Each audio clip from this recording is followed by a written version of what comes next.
मंच पर विराजमान राज्यपाल श्री आर.एन. रवि जी, ऊर्जावान मुख्यमंत्री शुभेंदु अधिकारी जी, केंद्र में मेरे सहयोगी प्रताप राव जाधव जी, अन्य सभी महानुभाव, यहां कोलकाता में जुटे सभी प्रतिभागी, देश विदेश में योग से जुड़ रहे सभी साथी और मेरे प्यारे देशवासियों, 21 जून का ये दिन पृथ्वी के कुछ भूभाग पर साल में सबसे लंबी अवधि का दिन होता है और अंतर्राष्ट्रीय योग दिवस के कारण 21 जून का ये दिन विश्व के सबसे बड़े सामूहिक उत्सव का दिन भी बन गया है। विश्व के अलग अलग हिस्सों से योग की एक से एक अद्भुत तस्वीरें आ रही हैं। भारत में हिमालय से लेकर हिंद महासागर तक, पूर्वोत्तर और पूरब में बंगाल से लेकर पश्चिम में सौराष्ट्र तक पूरा देश योग की ऊर्जा से, चैतन्य से भरा हुआ नजर आ रहा है। पूरा देश, पूरा विश्व एक दूसरे से जुड़ा हुआ नजर आ रहा है और यही तो योग की ताकत है। योग सबको जोड़ता है, योग सबको साथ लाता है। मैं इस अवसर पर पूरे विश्व को, संपूर्ण मानव समुदाय को अंतर्राष्ट्रीय योग दिवस की बहुत बहुत शुभकामनाएं देता हूं। साथियों, आज योग दिवस पर मैं खास करके पूरे बंगाल में, कोलकाता में यहां बने स्वच्छता के योग के लिए भी कोलकाता वासियों की सराहना करूंगा। ये अद्भुत पहल है, स्वच्छता से स्वागत। स्वच्छता से स्वागत पहल के लिए जिस तरह यहां लगातार श्रम किया गया है, नागरिक कर्तव्य निभाया गया है, वो सभी देशवासियों के लिए आज एक बहुत बड़ी प्रेरणा बन गया है। साथियों, योग दिवस के अवसर पर आज बंगाल में होना बहुत ही विशेष है। बंगाल की ये पवित्र भूमि, जहां भगवान रामकृष्ण परमहंस जैसे सिद्ध संतों ने अवतार लिया, जहां से निकलकर स्वामी विवेकानंद ने पूरे विश्व को योग से परिचय कराया, जहां महर्षि अरविंद जैसे महान योगी ने जन्म लिया, लाहिड़ी महाशय जैसे महान योगियों ने जहां योग परंपरा को नई ऊंचाइयों तक पहुंचाया, आज उसी धरती पर सामूहिक योग का अनुभव एक अलग आध्यात्मिक अनुभूति दे रहा है। इसी बंगाल की धरती पर जन्मे गुरुदेव रविन्द्रनाथ ठाकुर का मानना था कि मनुष्य की पहचान अलग अलग रहने में नहीं, बल्कि अपने आसपास की दुनिया से जुड़ने में है। यही जुड़ाव योग का मूल भाव है। महर्षि अरविंद भी कहते थे, हमारा पूरा जीवन योग है, चाहे हमें इसका बोध हो या न हो। योग जब स्वभाव में आता है तो वो मानवीय एकता का आधार बन जाता है। साथियों, योग केवल शारीरिक श्रम का साधन नहीं है। योग किसी एक आयु वर्ग के लिए सीमित भी नहीं है। भारत में हम जानते हैं और देखते आए हैं, योग मानव के जीवन का चेतना के साथ, ऊर्जा के साथ एक प्रकाश भी है। इसलिए इस वर्ष अंतर्राष्ट्रीय योग दिवस की थीम रखी गई है, yoga for healthy ageing.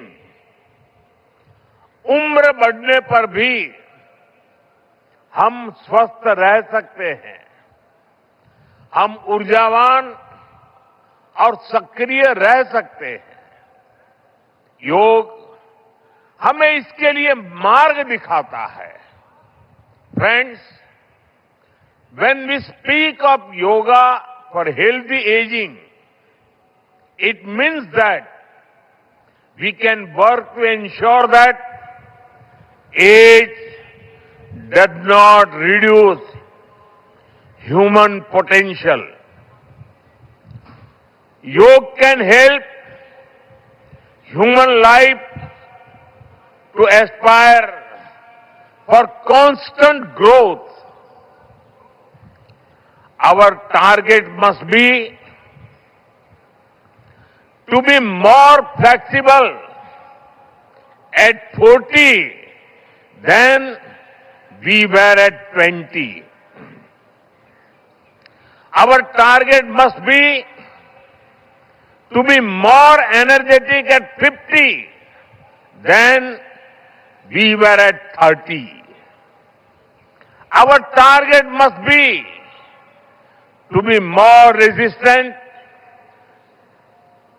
to lifestyle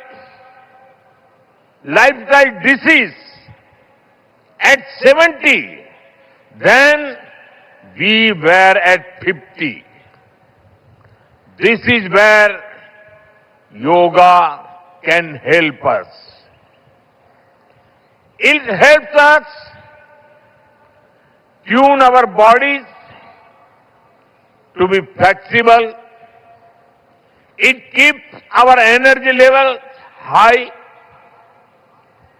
It also helps us maintain a calm, stress-free life and help to keep lifestyle disease away. Moreover, with regular practice, yoga teaches us to remain lifelong learners of our own bodies and minds.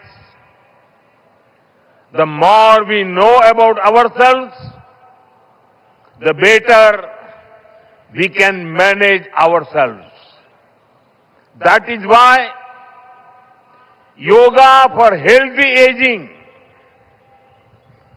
this theme must be seen as one for people of all ages, not just for the elderly. साथियों, गीता में भगवान कृष्ण ने योग के विषय में कहा है, युक्त आहार विहारस्य युक्त चेष्टस्य कर्मसु युक्त स्वप्न अवबोधस्य योगो भवति दुःखः। अर्थात संतुलित आहार विहार से,